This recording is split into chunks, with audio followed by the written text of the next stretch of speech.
உடனடியாக போலீசுக்கு அழைச்செல்கின்றார்கள். விசாரணைகள் நடக்கின்றது.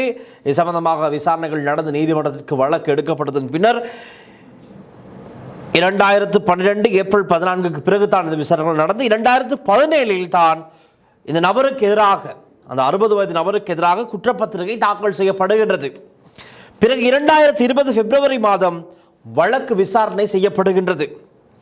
2024 ஜனவரி 19 நீதிமன்றம் தீர்ப்பளிக்கின்றது. 10 வருட சிறை தண்டனையை அறிவிக்கின்றது.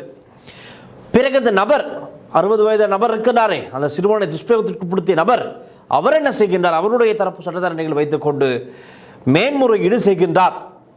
இந்த சிறுவன் பொய்யாக சாட்சி வழங்கி இருக்கின்றான், பொய் சொல்லி இருக்கின்றான், இவர் சொல்வது நம்பக்கூடாது, இது பொய், இது வேறொரு விஷயம், இது வேண்டுமென்றே பழிவாங்க தான் இப்படி செய்திருக்கின்றார்கள். பெற்றோரால் சிறுவன் இயக்கப்படுகின்றான். ஏற்கனவே ஒரு காணி பிரச்சனை இருக்கின்ற அந்த காணி பிரச்சனைக்கு பழிவாங்க முகமாகவே இந்த சிறுவனை வைத்து என்னை பழிவாங்குகிறார்கள். இப்படியெல்லாம் பல கதைகளை சொல்லி மேன்முறையீட்டு செய்கின்றார்கள். மேன்முறையீடு செய்ததன் பின்னர் பிறகு 2026 இந்த வருடம் 2026 பிப்ரவரி 24ஆம் தேதி மீண்டும் இந்த வழக்கு விசாரணைக்கு எடுத்துக்கொள்ளப்படுகின்றது. அந்த விசாரணையின் தீர்ப்பு இன்றைய தினம் 2026 ஜூன் மாதம் 1ஆம் தேதியான இன்றைய தினம் வழங்கப்படுகின்றது. ஏற்கனவே 10 வருட சிறை தண்டனை வழங்கப்பட்டது. அதைத்தான் இவர்கள் மேன்முறையீடு செய்திருந்தார்கள். அந்த வழக்கின் தீர்ப்பின்படி இன்றைய தினம் அந்த 10 வருட சிறை தண்டனை 7 வருடமாக குறைக்கப்பட்டு அவருக்கு ஏற்கனவே தண்ட பணமும் விதிக்கப்பட்டிருக்கின்றது. அந்த பணங்கள் எல்லாம் அவர் நிச்சயமாக செலுத்த வேண்டும். அதே போல 10 வருட சிறை தண்டனை 7 வருடமாக அறிவிக்கப்பட்டிருக்கின்றது. காரணம், இன்று அந்த நபர், அது 60 வயதில் தான் அந்த சம்பவம் செய்தார். இன்று அந்த நபருக்கு வயது 74 வயது. தாத்தாவிலும் தாத்தா, பெரிய தாத்தா.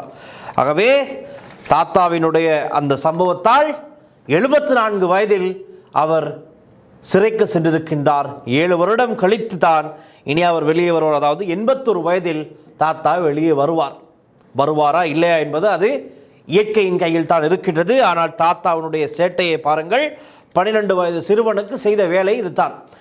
நீதிமன்றத்தில் சொல்லப்பட்ட அந்த காரணங்களுக்கு அமைய நான் அந்த விடயத்தை சற்று விவரமாக சொல்கின்றேன். நீங்களும் உங்கள் வீட்டில் இருக்கின்ற சிறுவர் சிறுமியர், உங்களுடைய பிள்ளைகள் சம்பந்தமாக மிகுந்த அவதானத்துடன் இருங்கள், கவனமாக இருங்கள். அவர்களை தனியாக வெளியே அனுப்பாதீர்கள். நான் சொல்ல போகின்ற இந்த சம்பவத்திலும் இந்த சிறுவன் கடைக்கு சென்றிருக்கின்றான். தீப்பெட்டி ஒன்றை வாங்கி வருவதற்கு அப்பொழுது சம்பவம் நடந்திருக்கு. நான் விவரமாக சொல்கின்றேன், கேளுங்கள்.